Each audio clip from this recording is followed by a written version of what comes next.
Praise the Lord. Thank you, Pastor. Hallelujah. Hallelujah. ಈ ಒಂದು ಒಳ್ಳೆಯ ದಿನಕ್ಕಾಗಿ ನಾನು ದೇವರಿಗೆ ಸ್ತೋತ್ರ ಮಾಡುತ್ತೇನೆ. இந்த நல்ல நாளுக்காக கர்த்தருக்கு நான் ஸ்தோத்திரம் செலுத்துகிறேன். ನೀವು ಎಷ್ಟು ಜನ ಸ್ತೋತ್ರ ಮಾಡುವರಾಗಿದ್ದೀರಿ ಈ ಒಳ್ಳೆಯ ದಿನಕ್ಕಾಗಿ? எத்தனை பேர் ஆண்டவருக்கு நன்றி செலுத்துகிறீர்கள்? ಸೊ ಈ ವೇಳೆಯಲ್ಲಿ ನಾವು ಒಂದು ಒಳ್ಳೆಯ ಸಂದೇಶವನ್ನು ನಾವು ಕೇಳಿದ್ವಿ. ಕ್ರಿಸ್ತನಲ್ಲಿ ನಮ್ಮ ಸೇವೆಗಳನ್ನ ಹೇಗೆ ನಾವು ಮಾಡಿ ಮುಗಿಸಬಹುದು ಎಂಬುದಾಗಿ. கிறிஸ்துவுக்குள் எப்படிப்பட்ட ஊழியத்தை நாம் செய்து முடிக்க முடியும் என்று ஒரு செய்தி கேட்டோம். ಸೊ ನಾವೆಲ್ಲರೂ ಸೇವೆಯನ್ನು ಆರಂಭಿಸಿದ್ದೇವೆ. நாம் எல்லாரும் ஊழியத்தை ஆரம்பித்திருக்கிறோம். ಆದರೆ ಈ ಒಳ್ಳೆಯ ಕೆಲಸವನ್ನು ನಿಮ್ಮಲ್ಲಿ ಪ್ರಾರಂಭಿಸಿದ ಆತನು ಬರುವುದರೊಳಗಾಗಿ ಪೂರ್ಣ ಸಿದ್ಧಿಗೆ ನಿಮ್ಮನ್ನ ಆತನು ಕೊಂಡು ಬರುವನಾಗಿದ್ದಾನೆ. உங்களிலே நற்கிரியை ஆரம்பித்தவர் அது அந்நாள் வரை அதை நிறைவேற்றி முடிக்க அவர் வல்லவராயிருக்கிறார். ಪೌಲನು ಹೇಳ್ತಾನೆ, ನನ್ನಿಂದ ಸಾಧ್ಯವಿಲ್ಲ, ಆದರೆ ನನ್ನನ್ನು ಬಲಪಡಿಸುವ ಆತನಲ್ಲಿ ಇದ್ದುಕೊಂಡು ನಾನು ಎಲ್ಲವನ್ನು ಮಾಡಲಿಕ್ಕೆ ಶಕ್ತನಾಗಿದ್ದೇನೆ ಎಂಬುದಾಗಿ. பவுல் சொல்லுகிறான், என்னால் முடியாது, ஆனால் என்னை பலப்படுத்துகிற கிறிஸ்துவினால் எல்லாவற்றையும் செய்ய என்னால் முடியும் என்று. ಸೊ ನಾವೆಷ್ಟು ಮಂದಿ ನಾವು ಹೇಳ್ತೀರಿ, ಸೇವೆ ನನ್ನಿಂದ ಆಗುವುದಿಲ್ಲ, ನನ್ನನ್ನು ಬಲಪಡಿಸುವ ದೇವರಿಂದ ಎಲ್ಲವೂ ಸಾಧ್ಯ ಎಂಬುದಾಗಿ. எத்தனை பேர் சொல்ல முடியும், என்னால் செய்ய முடியாது, என்னை பலப்படுத்த கிறிஸ்துவினாலே என்னால் செய்ய முடியும் என்று. ಸೊ ನಾವು ನಮ್ಮ ಬಲದಿಂದ ಮಾಡಿದ್ರೆ ಯಾವತ್ತೂ ಸೇವೆಯನ್ನು ಬಿಟ್ಟು ಓಡೋಗ್ಬಿಡ್ತೀವಿ. நம்மளுடைய பலத்தினால் இந்த ஊழியத்தை செய்ய வேண்டும் என்றால் என்றைக்கே ஓடிவிடுவோம். ಆದರೆ ದೇವರು ನಮ್ಮನ್ನು ಬಲಪಡಿಸುವಾಗ ಖಂಡಿತವಾಗಿ ಆತನ ಸೇವೆಯನ್ನು ಮಾಡಿ ಮುಗಿಸಲಿಕ್ಕೆ ಸಾಧ್ಯವಾಗುತ್ತೆ. தேவன் நம்மை பலப்படுத்துவாரானால் இந்த ஊழியத்தை நாம் நன்றாக செய்து முடிக்க முடியும். ಈ ಬೆಳಗಿನ ವೇಳೆಯಲ್ಲೂ ಸಹ இந்த காலை வேளையிலே ದೇವರ ವಾಕ್ಯಕ್ಕೆ ನಾವು ಹೋಗೋಣ. ದೇವರ ವಚನಕ್ಕಾಗ ನೇರಾಗ செல்வோம். ಸೊ ಕ್ರಿಸ್ತನನ್ನು ಕುರಿತು ಹೆಚ್ಚಾಗಿ ಹೊಸ ಒಡಂಬಡಿಕೆಯಲ್ಲಿ ಪೌಲನು ಆತನನ್ನು ಕುರಿತು ಪ್ರಕಟಣೆಯನ್ನು ಹೊಂದಿದವನಾಗಿ ಆತನು ಸಭೆಗಳಿಗೂ ಮತ್ತು ಸೆರೆಮನೆಯಲ್ಲಿದ್ದಾಗಲೂ ಪತ್ರಗಳನ್ನು ಬರೆದು ಸಭೆಗಳನ್ನ ಆತನು ಕ್ರಿಸ್ತನನ್ನು ಕುರಿತು ಹೇಳಿ ಆತನು ಸೇವೆಗಳನ್ನು ಕಟ್ಟುವುದನ್ನು ನಾವು ನೋಡುತ್ತೇವೆ. புதிய ஏற்பாட்டிலே பவுல் கிறிஸ்துவை குறித்து அவருடைய சிறைச்சாலையிலும் அவருடைய அநேக ஊழிய பிரயாணத்திலே அவர் கிறிஸ்துவை குறித்து அநேகமாய் புதிய ஏற்பாடிலே அவர் எழுதியிருக்கிறதை நாம் பார்க்கிறோம். ಒಂದು ನಾವು ಕ್ರಿಸ್ತನ ಹೆಜ್ಜೆ ಜಾಡಿಯನ್ನ ಹಿಂಬಾಲಿಸಬಹುದು. ஒன்று நாம் கிறிஸ்துவின் அடிச்சுவடுகளை பின்பற்ற முடியும். ಎರಡನೇದಾಗಿ ಅಪೊಸ್ತಲನ ಪೌಲನ ಜೀವನದ ಶೈಲಿ ಅಥವಾ ಅವನ ಸೇವೆ, ಅವನಲ್ಲಿ ಇದ್ದಂತ ಆ ಆಸಕ್ತಿ, ಅದನ್ನ ನಾವು ಈ ದಿನಗಳಲ್ಲಿ ಖಂಡಿತವಾಗಿ ಅದನ್ನ ಅನುಸರಿಸುವರಾಗಿ ಅಥವಾ ಅದನ್ನ ಕಂಡಿಡಿಯುವರಾಗಿ ನಾವು ಕಾಣಲ್ಪಡಬೇಕಾಗಿದೆ. ஒன்று நாம் கிறிஸ்துவை பின்பற்றுவர்களாக இருக்க வேண்டும். இல்லை என்றால் பவுலுடைய ஊழியத்தையும் அவருடைய ಗುಣಾதிசயங்களை அவருடைய ஊழிய காரியங்களை நாம் பின்பற்றுவர்களாக கூட இருக்கலாம். ಯಾಕೆಂದ್ರೆ ಪೌಲನು ತನ್ನ ಸೇವೆಯಲ್ಲಿ ನೋಡಬೇಕಾದ್ರೆ ಆತನು ನಮಗೆ ಒಂದು ದೊಡ್ಡ ಮಾದರಿ ಆಗಿದ್ದಾನೆ. பவுலுடைய ஊழியத்தை நீங்கள் பார்த்தீங்கன்னா அது நமக்கு மிகப்பெரிய ஒரு மாதிரியா இருக்கிறது நமக்கு. Praise the lord. Hallelujah. Hallelujah. ಅಪೊಸ್ತಲರ ಕೃತ್ಯಗಳನ್ನು ನಾವು ನೋಡುತ್ತೇವೆ. 17ನೇ ಅಧ್ಯಾಯ ಅಪೊಸ್ತಲರ நிருபம் 17ஆம் அதிகாரம் ಅದರಲ್ಲಿ 18ನೇ ವಚನವನ್ನು ನಾವು ನೋಡಿಕೊಳ್ಳೋಣ. 18ஆம் வசனத்தை வாசிக்கலாம். ಅಪೊಸ್ತಲರ ಕೃತ್ಯಗಳು 17:18. ಅಪೊಸ್ತಲ 17:18. ಇದಲ್ಲದೆ ಎಪಿಕೊರಿಯರು ಸೊಯಿಕ್ತಿಯಕ್ಕರು ಎಂಬ ತತ್ವ ವಿಚಾರಕರಲ್ಲಿ ಕೆಲವರು ಅವನ ಸಂಗಡ ಚರ್ಚೆ ಮಾಡಿದರು. ಅವರಲ್ಲಿ ಕೆಲವರು ಈ ಮಾತಾಳಿ ಎಲ್ಲಿ ಏನು ಹೇಳಬೇಕೆಂದಿದ್ದಾನೆ ಅಂದರು. ಅವನು ಯೇಸುವಿನ ವಿಷಯವಾಗಿ ಸತ್ತವರು ಎದ್ದು ಬರುವ ವಿಷಯವಾಗಿಯೂ ಸಾರುತ್ತಿದ್ದರಿಂದ ಇವನು ಅನ್ಯ ದೇಶದ ದೈವಗಳನ್ನು ಪ್ರಸಿದ್ಧಿಪಡಿಸುವವನಾಗಿ ತೋರುತ್ತಾನೆಂದು ಬೇರೆ ಕೆಲವರು ಹೇಳಿದರು. Praise the Lord. ಇಲ್ಲಿ ನಾವು ನೋಡುತ್ತೇವೆ, இங்க நாம் பார்க்கிறோம், ಈತನು ಸೇವೆ ಮಾಡುವ ಸ್ಥಳದಲ್ಲಿ ಇವನು ஊழிய செய்கிற இடத்திலே ಕೆಲವರು ಈತನನ್ನು ಕುರಿತು ಏನ್ ಹೇಳ್ತಾರೆ ಅಂದ್ರೆ, சிலர் இவரை குறித்து என்ன சொல்கிறார்கள் என்றால் ಮಾತಾಳಿ ಎಂಬುದಾಗಿ ಈತನನ್ನು ಕರೀತಾರೆ. வாயாடி என்று சொல்லுகிறார்கள். ಸೊ ಈ ಮಾತಾಳಿ ಏನು ಹೇಳಬೇಕಂತಿದ್ದಾನೆ, இந்த வாயாடி என்ன சொல்ல வேண்டும் என்று இருக்கிறான். ನಾವು ಸಹ ಈ ದಿನಗಳಲ್ಲಿ ಮಾತಾಳಿಗಳಾಗಿದ್ದೇವೆ. நாம் கூட இந்த நாட்களிலே நாம் வாயாடிகளாக இருக்கிறோம், ಬೋಧಕರುಗಳಾಗಿದ್ದೇವೆ, போதகர்களாக இருக்கிறோம், ಪ್ರಸಂಗಿಗಳಾಗಿದ್ದೇವೆ, இருக்கிறோம். ಆದರೆ ನಾವು ಏನ್ ಹೇಳುತ್ತಿದ್ದೇವೆ, ஆனால் நாம் என்ன சொல்லுகிறோம், ಆತನು ಯೇಸುವನ್ನು ಕುರಿತು ಮತ್ತು ಸತ್ತವರು ಎದ್ದು ಬರುವವರ ವಿಷಯವನ್ನು ಕುರಿತು ಹೇಳುವುದರಿಂದ ಆತನಿಗೆ ಮಾತಾಳಿ ಎಂಬುದಾಗಿ ಒಂದು ಹೆಸರು ಬರ್ತದೆ. அவன் இயேசுவை குறித்தும் இயேசுவினுடைய உயிர்த்தெழுதலை குறித்தும் பிரசங்கித்ததனால் அவனை வாயாடி என்று சொல்லுகிறார்கள். ಸೊ ಈ ದಿನಮಾನಗಳಲ್ಲಿ ನಮ್ಮ ಪ್ರಸಂಗಗಳಾಗಲಿ, ನಮ್ಮ ಉಪದೇಶಗಳಾಗಲಿ, ನಾವು ಸಾರುವ ವಾಕ್ಯಗಳನ್ನಾಗಲಿ ಪ್ರೇರೆ ಕ್ರಿಸ್ತ ಯೇಸುವನ್ನು ಕುರಿತು, ಆತನು ಸತ್ತು ಎದ್ದು ಬಂದದನ್ನು ಕುರಿತು, ಆತನು ಪುನರುತ್ಥಾನಗೊಂಡದನ್ನು, ಆತನು ತಿರುಗಿ ಬರುವಂಥದ್ದನ್ನ ಸಾರಲಿಕ್ಕಾಗಿ ದೇವರು ನಮ್ಮನ್ನು ನಿಮ್ಮನ್ನು ಕರೆದವನಾಗಿದ್ದಾನೆ. பிரியமானவர்களே, இந்த காலகட்டத்தில் கிறிஸ்துவை குறித்தும் அவருடைய உயிர்த்தெழுதலை குறித்தும் பிரசங்கிப்பதற்காக நம்மை தேவன் அழைத்திருக்கிறார். ಸೊ ನಾವು ನಮ್ಮ ಇರುವಂತ ಕ್ಷೇತ್ರಗಳಲ್ಲಿ, ಇರುವಂತ ಪ್ರಾಂತ್ಯಗಳಲ್ಲಿ, ನಮ್ಮ ಪ್ರಸಂಗಗಳಲ್ಲಿ, ನಮ್ಮ ಸೇವೆಗಳಲ್ಲಿ, ನಮ್ಮ ವಾಕ್ಯದ ಉಪದೇಶಗಳಲ್ಲಿ ಯಾವಾಗಲೂ ಕ್ರಿಸ್ತನ ಕುರಿತಾದಂತ ಉಪದೇಶದಿಂದ ತುಂಬಿಸಲ್ಪಟ್ಟವರಾಗಿ ಕಾಣುವುದು ಅವಶ್ಯಕತೆಯಾಗಿದೆ. பிரியமானவர்களே, நாம் ஊழிய செய்கிற இடத்திலும் நம்முடைய ஊழிய பாதையிலும் கூட நம்முடைய பிரசங்கங்கள், நம்முடைய உபதேசங்கள் கிறிஸ்துவை குறித்தும் அவருடைய உயிர்த்தெழுதல் கொடுத்த பிரசங்கமாய் இருக்க வேண்டும். ನಮ್ಮನ್ನು ಕ್ರಿಸ್ತನನ್ನು ಕುರಿತು ಮಾತಾಡುವ ಮಾತಾಳಿ ಎಂಬುದಾಗಿ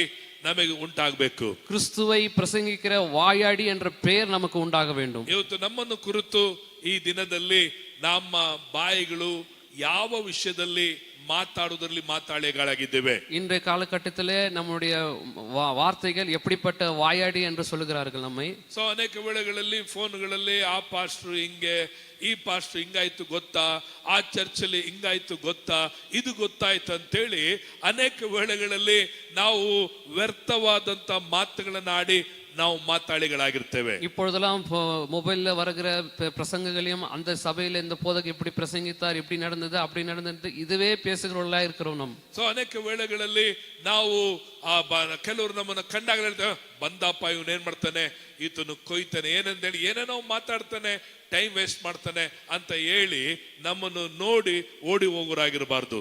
இந்த இப்ப சில நேரத்துல இப்ப இருக்கிற பாஸ்டர்லாம் நம்மள சொல்றாங்க, ஐயோ வந்தானா நம்மளை போட்டு அறுப்பாம்பா, அறுத்து நம்மளை இது பண்ணிடுவான்ட்டு சில நம்மளை பார்த்து சொல்றவங்களா இருக்கிறார்கள். ಆದರೆ ನಾವು ಯೇಸುವನ್ನ ಕುರಿತು ಡೇ ಅಂಡ್ ನೈಟ್, ಹಗಲು ರಾತ್ರಿ ಸಮಯ ಸಿಗದೆ ಹೋಗಲಿ ಯೇಸುವಿನ ಕುರಿತು ಮಾತಾಡುವುದು ಈ ದಿನಗಳಲ್ಲಿ ಆತನ ಬೆಳಕು, ಆತನನ್ನು ಕುರಿತಾದ ಪ್ರಕಟಣೆ ಇವತ್ತು ನಮ್ಮ ಜನರಿಗೆ, ಸಭೆಗೆ ಇವತ್ತು ಹೆಚ್ಚಾಗಿ ಬೇಕಾಗಿದೆ. இந்த காலகட்டத்திலே பகலும் இரவும் கிறிஸ்துவை குறித்து பிரசங்கிக்க வேண்டிய பிரசங்கங்கள் நமக்கும் நம்முடைய சபை ஜனங்களுக்கு மிகவும் பிரயோஜனமாய் இருக்கும். 2 ತಿಮೋಥಿ 4ನೇ ಅಧ್ಯಾಯ 2ನೇ ವಚನದಲ್ಲಿ ನೋಡುತ್ತೇವೆ. 2 தீமோத்தேயு 4ஆம் அதிகாரம் 2ஆம் வசனம் சொல்லுகிறது. 2 ತಿಮೋಥಿ 4:2. 2 தீமோத்தேயு 4:2. ದೇವರ ವಾಕ್ಯವನ್ನು ಸಾರು, ಅನುಕೂಲವಾದ ಕಾಲದಲ್ಲಿಯೂ ಅನುಕೂಲವಿಲ್ಲದ ಕಾಲದಲ್ಲಿಯೂ ಅದರಲ್ಲಿ ಆಸಕ್ತನಾಗಿರು, ಪೂರ್ಣ ದೀರ್ಘ ಶಾಂತಿಯಿಂದ ಉಪದೇಶಿಸುತ್ತಾ ಖಂಡಿಸು, ಗದರಿಸು, ಎಚ್ಚರಿಸು. ಇಲ್ಲಿ ಪೌಲನು ಹೇಳಬೇಕಾದ್ರೆ ದೇವರ ವಾಕ್ಯವನ್ನ ಸಾರು. இங்க பவுல் சொல்கிறான், கிறிஸ்துவின் திருவசனத்தை பிரசங்க பண்ணு. ಯೇಸು ಹೇಳಿದನು, ನಾನು ನಿಮಗೆ ಆಜ್ಞಾಪಿಸಿದನೆಲ್ಲವನ್ನ ಏನ್ ಮಾಡ್ರಿ, ಹೇಳ್ರಿ, ಸಾರಿರಿ ಎಂಬುದಾಗಿ ಹೇಳ್ತಾನೆ. இயேசு சொல்லியிருக்கிறார், நான் உங்களுக்கு கற்பித்தவைகளை எல்லாம் நீங்கள் பிரசங்கம் பண்ணுங்கள் என்று சொல்லுகிறார். ಪೌಲನು ಹೇಳಬೇಕಾದ್ರೆ 1 ಕೊರಿಂಥದವರಿಗೆ 1ನೇ ಅಧ್ಯಾಯ 23ನೇ ವಚನ ನೋಡಬೇಕಾದ್ರೆ, ನಾವಾದರೂ ಶಿಲುಬೆಗೆ ಹಾಕಲ್ಪಟ್ಟವರಾದ ಯೇಸುವನ್ನು ಪ್ರಚಾರಪಡಿಸುತ್ತೇವೆ, ಇಂಥ ಕ್ರಿಸ್ತನ ಸಂಗತಿಗಳು ಯೆಹೂದ್ಯರಿಗೆ ವಿಘ್ನವಾಗಿದೆ. பவுல் சொல்லுகிறார், ரோமருக்கு எழுதிய நிருபம் 1 கொரிந்தியர் 1:23 1 கொரிந்தியர் 1:23 சொல்லுகிறார், இந்த கிறிஸ்துவை பற்றிய உபதேசம் கிரேக்கர்களுக்கு அது பைத்தியமாய் இருக்கிறது என்று. ನಾವಾದರೂ ಶಿಲುಬೆಗೆ ಹಾಕಲ್ಪಟ್ಟ ಕ್ರಿಸ್ತನನ್ನೇ ಪ್ರಚಾರಪಡಿಸುತ್ತೇವೆ. நாங்களோ சிலுவையில் அறையப்பட்ட கிறிஸ்துவே பிரசங்கிக்கிறவர்களாக இருக்கிறோம். ಎಲ್ಲರೂ ಗಮನಿಸ್ತಾ ಇದ್ದೀರಾ? எல்லாம் கவனிக்கிறீர்களா? ಸೊ ಇಲ್ಲಿ ಪೌಲನು ನೋಡಬೇಕು, ಆತನಿಗೆ ಬಿರುದು ಮಾತಾಳಿ ಎಂಬುದಾಗಿ ಬಿರುದು ಸಿಕ್ತು. இங்க நாம் பார்க்கிறோம், பவுலுக்கு அவருக்கு அளிக்கப்பட்ட ஒரு பெயர் என்னவென்றால் வாயாடி என்று. ಅವನಿಗೆ ರೆವರೆಂಡ್, ಬಿಷಪ್, ಪೋಪ್ ಎಂಬುದಾಗಿ ಯಾವ ಬಿರುದು ಇರಲಿಲ್ಲ.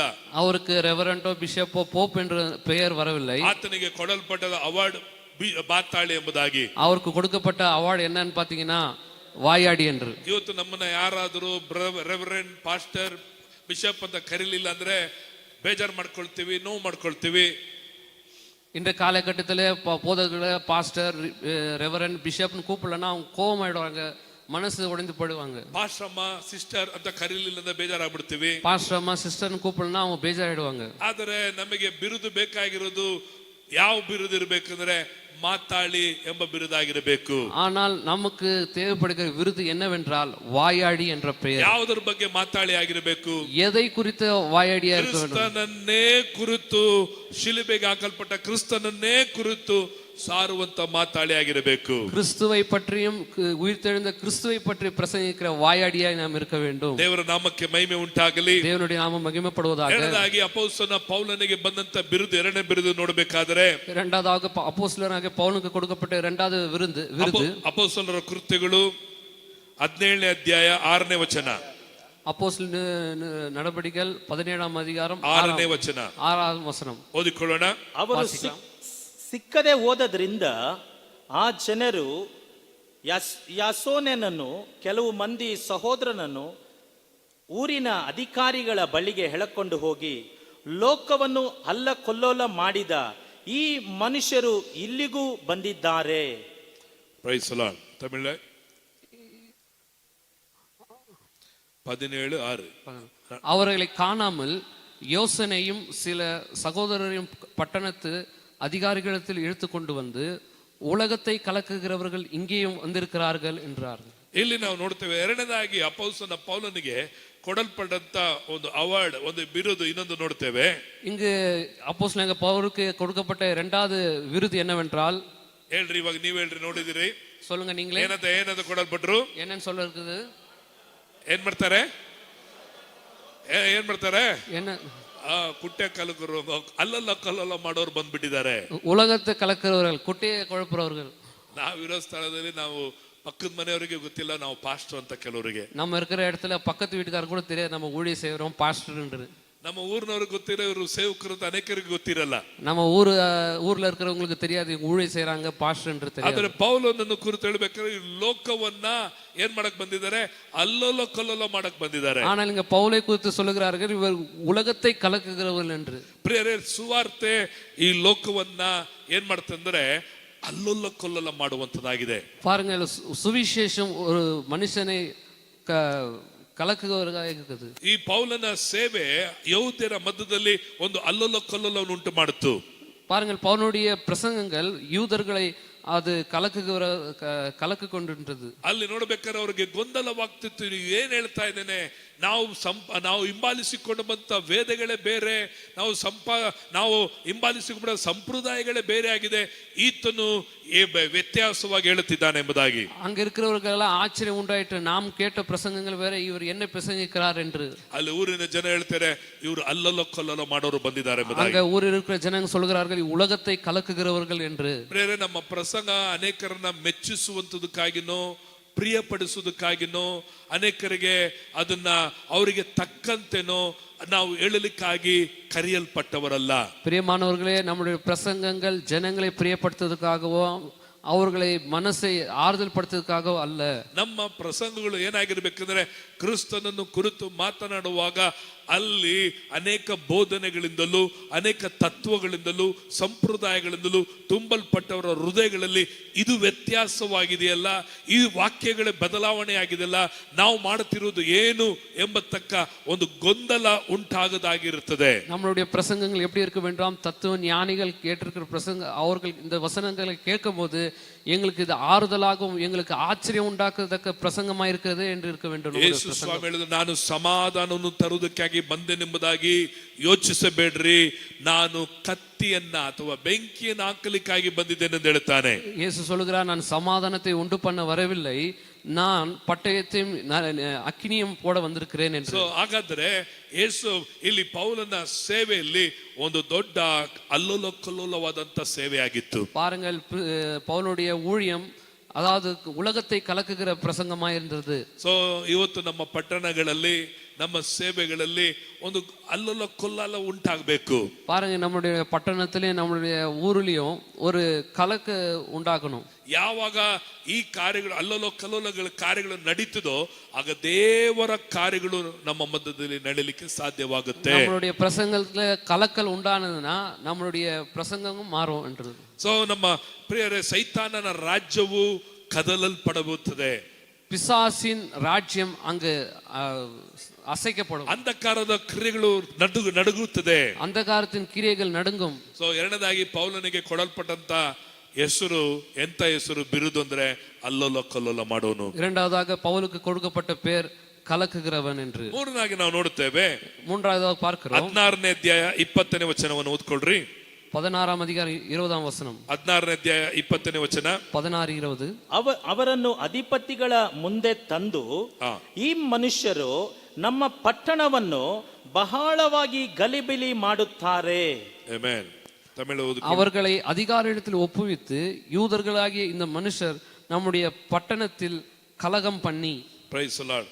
ಸೊ ಇಲ್ಲಿ ಮೂರನೇದಾಗಿ ಇವರಿಗೆ ಕೊಡಲ್ಪಟ್ಟಂತ ಬಿರುದು ಏನಾಗಿದೆ? ಗಲಿಬಿಲಿ ಮಾಡುವವರು. மூன்றாவதாக அவர்களுக்கு கொடுக்கப்பட்ட பேர் என்னவென்றால் கலகம் பண்ணுகிறவர்கள் என்று. ಸೊ ನಮ್ಮ ಊರನ್ನ ನಾವು ಸ್ವಲ್ಪ ಗಲಿಬಿಲಿ ಮಾಡಬೇಕಾಗಿದೆ. நாம் நம்மளுடைய ஊரை ಕೊಂಡು கலகம் பண்ணணும். ನಾವು ನಿದ್ರೆ ಮಾಡ್ತಾ ಅಥವಾ ಆ ಕಾರ್ಯ ಈ ಕಾರ್ಯ ಎಂಬಂತ ಅನೇಕ ವಿಷಯಗಳಲ್ಲಿ ಬ್ಯುಸಿಯಾಗಿ ಇರಕ್ಕಿಂತ ಬದಲಾಗಿ ಈಗ ನಮ್ಮ ಪಟ್ಟಣದನ್ನ, ನಮ್ಮ ಊರನ್ನ ಸುವಾರ್ತೆಯಿಂದ, ಕ್ರಿಸ್ತನ ಬೋಧನೆಯಿಂದ ಇವತ್ತು ಒಂದು ಗಲಿಬಿಲಿ, ಇವರು ಪ್ರಸಂಗ ಮಾಡಿದ್ರೆ ಒಂದು ಗಲಿಬಿಲಿ ಆಗುತ್ತೆ, ಇವ್ರು ಬಂದ್ರೇನೆ ಒಂದು ಗಲಿಬಿಲಿ ಆಗುತ್ತೆ, ಇವರು ಬಂದ್ರೇನೆ ಒಂದು ವ್ಯತ್ಯಾಸ ಆಗುತ್ತೆ ಎಂಬತಕ್ಕದಾಗಿ ಪ್ರೇರೆ ನಮ್ಮನ್ನು ಕುರಿತು ಸಾಕ್ಷಿ ಉಂಟಾಗಬೇಕಾಗಿದೆ. பாருங்கள், ஜனங்கள் நம்மளுடைய பிரசங்களை கேட்டு, ஐயோ இவங்களுடைய பிரசங்கம் எனக்கு கலக்கம் உண்ட போனது, ஒரு கலகமா பண்றாங்கன்னு சொல்லிட்டு நம்மளுடைய பிரசங்கம் இருக்க வேண்டும். ಪ್ರೇರೆ ನಿಜವಾಗಿ ನಾವು ಸಂದೇಶವು ಅನೇಕ ಹೃದಯಗಳನ್ನ ಮತ್ತು ಅನೇಕ ಮನಸ್ಸುಗಳನ್ನ ಗಲಿಬಿಲಿ ಮಾಡತಕ್ಕದಾಗಿ, ಇದು ಸತ್ಯವಾಗಿದೆ, ಅದು ಸತ್ಯ ಅಂತ ಹೇಳ್ತಾ ಇಷ್ಟು ದಿನ ನಾವು ನಂಬಿದ್ದವಲ್ಲ ಎಂಬತಕ್ಕಂತ ಒಂದು ಗಲಿಬಿಲಿಯಲ್ಲಿ ನಮ್ಮ ಪ್ರಸಂಗಗಳು ಉಂಟಾಗಬೇಕು. பாருங்க, பிரசங்க கேட்கிறவருக்கு ஜனங்கள் சொல்ல வேண்டும், ஐயோ இவ்வளவு நாள் கேட்ட பிரசங்கத்தை விட இந்த பிரசங்கம் ஏதோ ஒரு கலக்கம் உண்டாக்குதுன்னு சொல்லிட்டு சொல்ல வேண்டும் ஜனங்கள். ನಮ್ಮ ಸೇವೆ ದೇವರ ರಾಜ್ಯವನ್ನ ಕಟ್ಟುವುದು ಮಾತ್ರ ಅಲ್ಲ, ನಮ್ಮ ಸೇವೆಗಳು ಅಂಧಕಾರದ ರಾಜ್ಯವನ್ನ ಅದು ಗಲಿಬಿಲಿ ಮಾಡುವಂತದಾಗಿರುತ್ತದೆ. நம்முடைய ஊழியம் கட்டுகிற ஊழியம் மட்டுமல்லாமல் கலகம் பண்ணுகிற ஊழியமா இருக்க வேண்டும். ನಾಲ್ಕನೇದಾಗಿ ನೋಡಬೇಕಾದ್ರೆ, நான்காவதாக பார்க்கிறோம், ಅದೇ ನಾವು ಅಪೊಸ್ತಲರ ಕೃತ್ಯಗಳು 17ನೇ ಅಧ್ಯಾಯ 19ನೇ ವಚನ ಓದಿಕೊಳ್ಳೋಣ. ಅದೇ ಅಪೊಸ್ತಲರ ನಡೆಬಡಿಕೆಗಳು 17ಆம் அதிகாரம் 19ಆம் ವಚನ சொல்லுகிறது. ಓದ್ಕೊಳ್ರಿ. ಅವರು ಅವನನ್ನು ಹಿಡಿದು ಅರಿಯೋಪಾಗೆ ಕರೆದುಕೊಂಡು ಹೋಗಿ, ನೀನು ಹೇಳುವ ಈ ನೂತನ ತರವಾದ ಉಪದೇಶವನ್ನು ನಾವು ತಿಳಿಯಬಹುದೇ? Praise the Lord. ಇಲ್ಲಿ ನಾವು ನೋಡುತ್ತೇವೆ, இங்க நாம் பார்க்கிறோம், ಈತನಿಗೆ ನಾಲ್ಕನೇ ಕೊಡಲ್ಪಟ್ಟಂತ ಒಂದು ಪಟ್ಟ ಏನು ಗೊತ್ತಾ? ಇವನು ನೂತನವಾಗಿ ಮಾತಾಡ್ತಾನೆ. இங்கு சொல்லுகிறது புதிதான உபதேசம். ಇದು ಹೊಸ ಉಪದೇಶವಾಗಿದೆ, இது புதிய உபதேசமா இருக்கிறது. ನಾವು ಇದುವರೆಗೂ ಕೇಳಿಲ್ಲ ಈ ಉಪದೇಶ. இதுவரைக்கும் இப்படிப்பட்ட பிரசங்கங்கள் நான் கேட்கவில்லை. Praise the Lord. Praise the ಈ Lord. ಲೋಕದಲ್ಲಿ ಅನೇಕ ತರವಾದ ಉಪದೇಶಗಳಿಂದ ತುಂಬಲ್ಪಟ್ಟಿದೆ. இந்த உலகம் ಅನೇಕ ವಿಧವಾದ பிரசங்கங்களால் நிரப்பப்பட்டிருக்கிறது. ಸೊ ನಮ್ಮ ಉಪದೇಶ ಯಾವ ಉಪದೇಶವಾಗಿದೆ? பாருங்க, நம்முடைய பிரசங்கம் எப்படிப்பட்டதா இருக்க வேண்டும்? ನೂತನವಾದ ಉಪದೇಶವಾ ಅಥವಾ ಹಳೆಯ ಉಪದೇಶವಾಗಿದೆಯಾ? புதிதான உபதேசமா, பழைய உபதேசமா? ಹೊಸ ಒಡಂಬಡಿಕೆ ಉಪದೇಶನ, ಹಳೆ ಒಡಂಬಡಿಕೆ ಉಪದೇಶವಾಗಿದೆಯಾ? புதிய ஏற்பாட்டின் ஊழியமா, இல்ல பழைய ஏற்பாட்டின் பிரசங்கமா? ಧರ್ಮಶಾಸ್ತ್ರದ ಉಪದೇಶನ ಅಥವಾ ಕೃಪೆಯು ಸತ್ಯದ ಉಪದೇಶದಲ್ಲಿ ನಾವು ಇದ್ದೇವಾ? ನ್ಯಾಯಪ್ರಮಾಣ ಉಪದೇಶமா, கிருபையும் சத்தியம் நிறைந்த உபதேசமா? ಇಲ್ಲಿ ಪೌಲನ ಉಪದೇಶ ಒಂದು ನೂತನವಾಗಿತ್ತು. இங்கு பவுலுடைய பிரசங்கம் ஒரு நூதனமான, ஒரு புதிதான உபதேசமா இருந்தது. ನಿಮ್ಮ ಪ್ರಸಂಗಗಳನ್ನು ಜನರು ಕೇಳುವಾಗ ಇವರು ನೂತನವಾಗಿ ಏನು ಹೇಳ್ತಾ ಇದಾರಲ್ಲ, நம்மளுடைய பிரசங்க கேட்கிற ஜனங்கள் சொல்ல வேண்டும், இது புதிதான உபதேசமா இருக்குது என்று. ಪೌಲನ ಪ್ರಸಂಗ ನೂತನವಾದ ಉಪದೇಶ ಏನಾಗಿತ್ತಂದ್ರೆ, அவங்களுடைய பவுலுடைய உபதேசம் எப்படி இருந்தது? ಯೇಸುವಿನ ಕುರಿತಾದ ಉಪದೇಶವಾಗಿತ್ತು, இயேசுவை குறித்த உபதேசமா இருந்தது, ಪುನರುತ್ಥಾನವಾದ ಉಪದೇಶವಾಗಿತ್ತು, உயிர்த்தெழுதல் குறித்த உபதேசமா இருந்தது, ಕ್ರಿಸ್ತನು ಏಕ ದೇವರು ಎಂಬುದಾಗಿ ಆತನ ಉಪದೇಶವಾಗಿತ್ತು, கிறிஸ்து எப்படி தேவராய் இருக்கிறார் என்ற உபதேசமா இருந்தது, ಮತ್ತು ಆತನ ಉಪದೇಶದಲ್ಲಿ ನೋಡಬೇಕಾದ್ರೆ ಸತ್ತವರು ಎದ್ದು ಬರುತ್ತಾರೆ ಎಂಬ ಉಪದೇಶವಾಗಿತ್ತು. அவருடைய உபதேசம் எப்படி இருந்ததுன்னா, மரித்தவர்கள் உயிரோடு எழுந்து வருவார்கள் என்ற உபதேசமா இருந்தது. ಸೊ ಈ ಬೆಳಗಿನ ವೇಳೆಯಲ್ಲಿ இந்த காலை நேரத்தில் ನಮ್ಮ ಉಪದೇಶಗಳು ಇತರರ ಹಾಗೆ ಅಥವಾ ಇತರರಂತೆ ಖಂಡನೆ ಉಪದೇಶವಾಗಿ ಇರದಂತೆ ನಮ್ಮ ಉಪದೇಶಗಳು ನೂತನವಾಗಿರಬೇಕು. ಅನೇಕ ವೇಳೆಗಳಲ್ಲಿ ನಮ್ಮ ಪ್ರಸಂಗಗಳು ಸಹ ಅನೇಕ ವೇಳೆಗಳಲ್ಲಿ ತಿರುಗಿ 20 ವರ್ಷದಿಂದ ಹೇಳ್ಕೊಂಡ್ ಬಂದಿದ್ದನ್ನೇ ಅದನ್ನೇ ತಿರುಗಿ ಅನೇಕ ವೇಳೆಗಳಲ್ಲಿ ಹೇಳ್ತಿರ್ತೀವಿ. நம்மளுடைய பிரசங்கம் கண்டன பண்ணுகிற பிரசங்கமாகவும் கண்டிக்கிற பிரசங்கமாகவும் இல்லாமல் சில பழைய காரியங்கள் 20 வருஷத்துக்கு பின்னாடி பிரசங்கம் பண்ண அதே காரியத்தை திரும்ப சொல்லி அதே பிரசங்கிக்க கூடாது. ಕೆಲವು ಸಮಯಗಳಲ್ಲಿ ಪ್ರಸಂಗ ಏನು ಸಿಗಲಿಲ್ಲ ಅಂದ್ರೆ ಹಳೆ ಡೈರಿ ಸಿಕ್ಬಿಟ್ಟು ನಾವು ಈ ಪ್ರಸಂಗ ಮಾಡಿರ್ತೀವಿ, ಜನ ಮರ್ತೋಗ್ಬಿಟ್ಟಿರ್ತಾರೆ, ಅದಕ್ಕೆ ಈ ಪ್ರಸಂಗನ ಈ ವಾರ ಒಡೆದು ಬಿಡೋಣ ಎಂಬುದಾಗಿ ಅನೇಕ ವೇಳೆಗಳಲ್ಲಿ ಹಳೆಯ ಪ್ರಸಂಗವನ್ನು ತೆಗೆದು மாத்தாடுத்திருத்தேவே. அநேக நேரத்தில் நமக்கு பிரசங்க கிடைக்கவில்லைன்னா பழைய டைரி எடுத்து அதுல இருந்து பழைய பிரசங்கத்தை எடுத்து இதே அடிச்சு விட்டலாம். ಜನங்களுக்கு கேட்டா எதுவும் சொல்ல மாட்டாங்கன்னு சொல்லிட்டு அதே அடிச்சு விடக்கூடாது. ಒಂದು ವೇಳೆ ಮರ್ತೋಗ್ಬಿಟ್ಟಿರ್ತಾರೆ ವಿಶ್ವಾಸಿಗಳು ಎಂಬುದಾಗಿ. சில நேரத்தில் ಜನங்க மறந்துட்டு இருப்பாங்க, நம்ம இதே பிரசங்கிக்கலாம் என்று. ನಾವು ತಿಳ್ಕೊಂಡಿರೋ ವಿಶ್ವಾಸಿಗಳೆಲ್ಲ ದಡ್ಡರು ಎಂಬುದಾಗಿ. ನಾವು நினைக்கிற விசுவாசிகளா முட்டாள்கள் என்று. ನಿಮಗಿಂತ ಜ್ಞಾನ ಉಳ್ಳವರು ಸಭೆಯಲ್ಲಿ ಇರ್ತಾರೆ. உங்களை காட்டில் ஞானிகள் ನಮ್ಮ ಸಭೆಗಳಲ್ಲಿ இருக்கிறார்கள். ಪಾಸ್ಟರ್ ಈ ವಾಕ್ಯ ಅವತ್ತು ನೀವು ಕೊಟ್ರಲ್ಲ ಅಂತ ಕರೆಕ್ಟ್ ಆಗಿ ನಿಮ್ಮನ್ನ ಹಿಡಿತಾರೆ. ಜನங்களே சொல்லுவாங்க, விசுவாசிங்க சொல்லுவாங்க, பாஸ்டர் அன்னைக்கே இந்த பிரசங்க பண்ணிட்டீங்களேன்னு சொல்லுவாங்க. ಸೋ ಅನೇಕ ನಮ್ಮ ಪ್ರಸಂಗಗಳು ಕೆಲವು ಸಮಯದಲ್ಲಿ ಹೇಳಿದ್ನೇ ಹೇಳಿ ಅನೇಕ ವೇಳೆಗಳಲ್ಲಿ ಒಂದು ವೇಳೆ ಹೇಳ್ಬೋದು, ಒಂದು ವೇಳೆ ಸತ್ಯ ಅವರು ತಿಳಿಯ ತನಕ ನಾವು ಹೇಳ್ಬೋದು.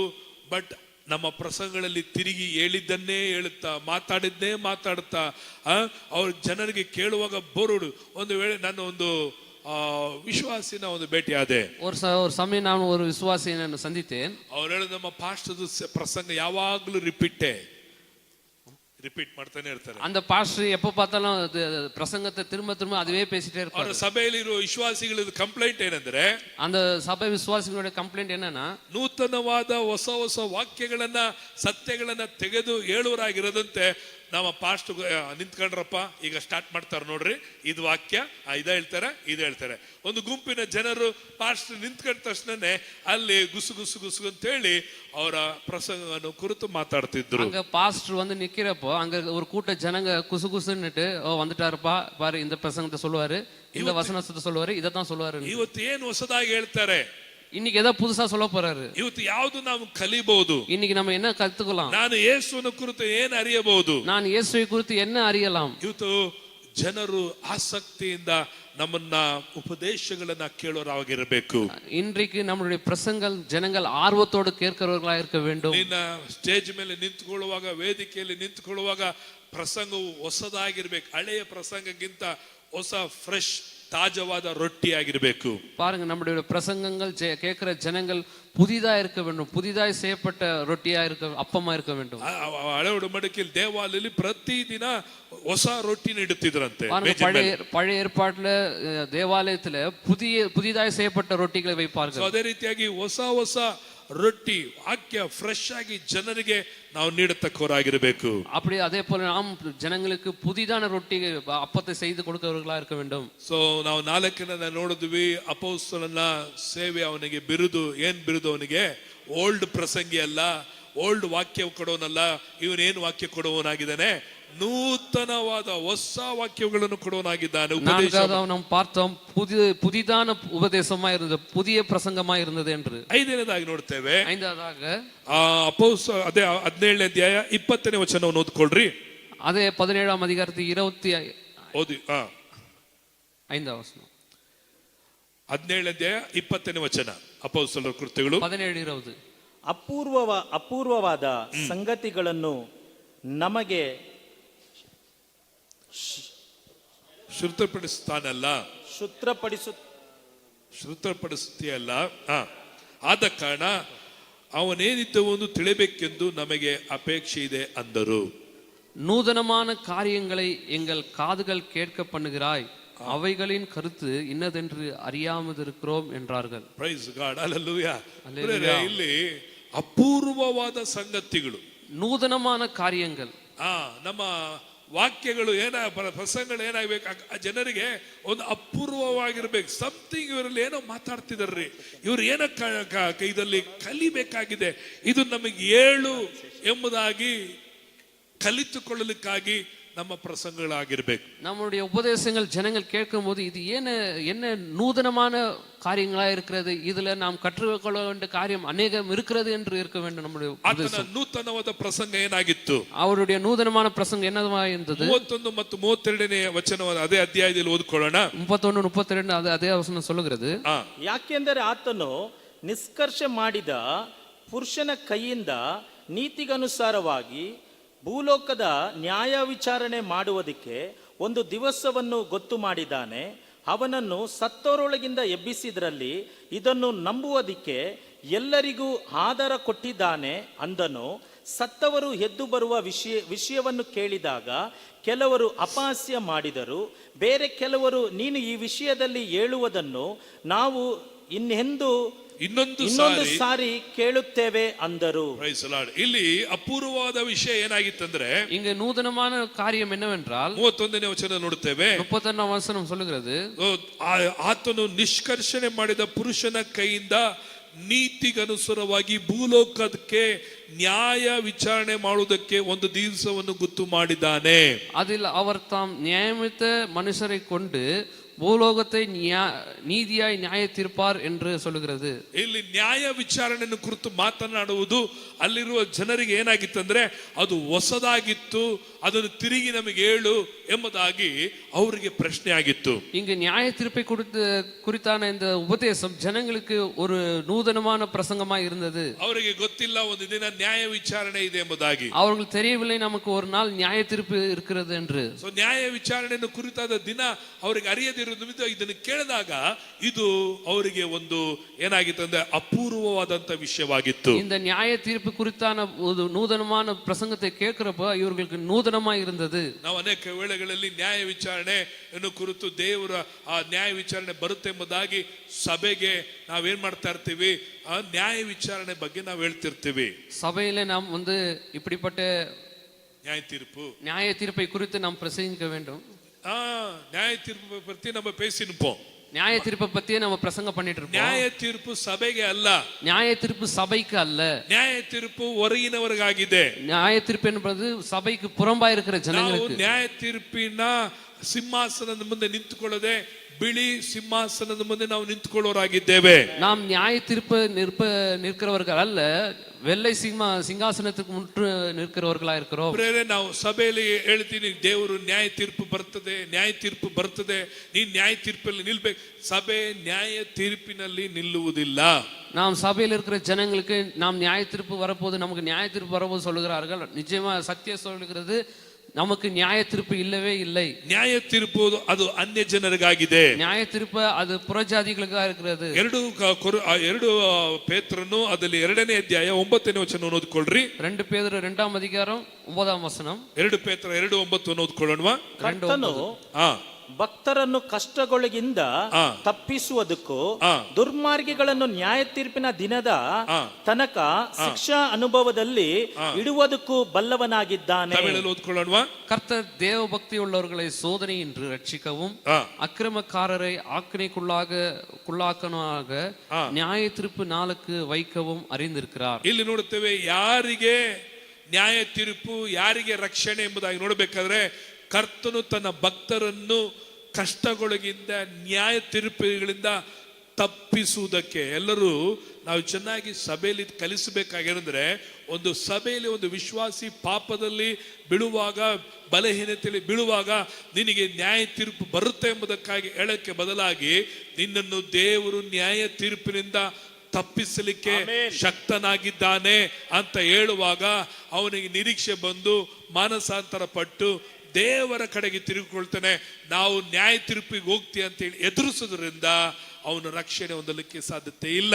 பாருங்கள், சபையிலே யாராவது வியாதிப்பட்டு சோதனையில இருக்கிற ஜனங்கள் இல்ல, பாவத்திலேயும் அவர்கள் கட்டுகளை விழுந்திருக்கிற ஜனங்களுக்கு நியாய தீர்ப்பை குறித்து பிரசங்கிக்காமல் தேவன் நம்மை சோதனையிலிருந்து விடுதலை ஆக்குகிறார் என்ற பிரசங்கத்தை பண்ணும்போது ಜನங்கள் அங்கு விடுதலை உண்டாக்குகிறார்கள். ಸೋ ನ್ಯಾಯ ತೀರ್ಪಿನ ತಪ್ಪಿಸಲಿಕ್ಕೆ ದೇವರು ಶಕ್ತನು. ನ್ಯಾಯ ತೀರ್ಪಿನಿಂದ நம்மை விடுவிக்க ஆண்டவர் வல்லவராய் இருக்கிறார். ಆದರೆ ನ್ಯಾಯ ತೀರ್ಪು ಯಾರಿಗಾಗಿದೆ? ஆனால் நியாய தீர்ப்பு யாருக்கு இருக்கிறது? ದುರ್ಮಾರ್ಗಗಳಿಗೂ ದೇವರು ನ್ಯಾಯ ತೀರ್ಪಿಸುವನಾಗಿದ್ದಾನೆ. ಅಕ್ರಮಕಾರருக்கு தேவன் நியாயம் செய்கிறார். ಈಗ ನಾವು ನೀತಿವಂತರ ಅಕ್ರಮಗಾರರ? நாம் நீதிமான்களா ಅಕ್ರಮಕಾರர்களா? ಸಭೆ ಪರಿಶುದ್ಧವುಳ್ಳತದ ದುರ್ಮಾರ್ಗಿಗಳ? ಸಭೆ ಪರಿಶುದ್ಧமா ಅಕ್ರಮಕಾರர்களா? ಹೇಳ್ರಿ ಜೋರಾಗಿ, சத்தமாய். ಹಾಗಾದರೆ ಯಾರಿಗೆ ನ್ಯಾಯ ತೀರ್ಪು? அப்படி என்றால் யாருக்கு நியாய தீர்ப்பு? ಯೇಸು ಹೇಳಿದ್ರು, ನಾನು ತೀರ್ಪು ಮಾಡಲಿಕ್ಕೆ ಬರಲಿಲ್ಲ. ಯೇಸು சொல்லுகிறார், நான் நியாய தீர்ப்பு செய்ய வரவில்லை. ನಾನು ನನ್ನ ತೀರ್ಪು ವ್ಯತ್ಯಾಸ ಉಳ್ಳದಾಗಿದೆ ಎಂಬುದಾಗಿ. ತೀರ್ಪು மிகவும் வித்தியாசம் உள்ளதாಗಿದೆ. ಅದಕ್ಕೆ ಪೌಲನು ಆತನು ತೀರ್ಪನ್ನು ಕುರಿತು ಮಾತನಾಡಬೇಕಾದ್ರೆ ಅದೊಂದು ಅಪೂರ್ವವಾಗಿತ್ತು. அப்பொழுது பவுலுடைய தீர்ப்பு எப்படி இருந்ததுன்னா நூதனமாய் இருந்தது. 6ನೇದಾಗಿ ನೋಡುತ್ತೇವೆ. 6வதாக பார்க்கிறோம். ಅದೇ ಅಧ್ಯಾಯ 21ನೇ ವಚನ ಬೇಗ ಓದಿಕೊಳ್ಳೋಣ. 17:21. 17:21. ಬೇಗ ಓದ್ಕೊಳ್ಳೋಣವಾ, ಮುಗಿಸ್ಬಿಡ್ತೇನೆ. ಅಥೇನಿಯರು ಆ. ಅಲ್ಲಿ ವಾಸವಾಗಿದ್ದ ಆ. ಪರಸ್ಥಳದವರು ಆ. ಹೊಸ ಹೊಸ ಸಂಗತಿಗಳನ್ನು ಆ. ಹೇಳುವುದಕ್ಕೂ ಆ. ಕೇಳುವುದಕ್ಕೂ ಆ. ಹೊರತು ಆ. ಬೇರೆ ಯಾವುದಕ್ಕೂ ಆ. ಸಮಯ ಕೊಡುತ್ತಿರಲಿಲ್ಲ. Praise the Lord. ಇಲ್ಲಿ ನಾವು ನೋಡುತ್ತೇವೆ, இங்கு நாம் பார்க்கிறோம், ಈತನು ಹೊಸ ಹೊಸ ಸಂಗತಿಗಳನ್ನ ಹೇಳುತ್ತಿದ್ದ, ಅದಕ್ಕೆ ಕಿವಿಗೊಡಲಿಕ್ಕೆ ಅಲ್ಲಿ ಜನರು ಸಿದ್ಧರಾಗಿದ್ರು. இங்கு நவமான காரியங்களை பிரசங்கித்ததால் ஜனங்கள் அதை கேட்க வாஞ்சியா இருந்தார்கள் என்று. Praise the Lord. Hallelujah. அல்லேலூயா. ನಮ್ಮ ಪ್ರಸಂಗಗಳು ಹೊಸ ಹೊಸ ಪ್ರಸಂಗಗಳಾಗಿರ್ಬೇಕು.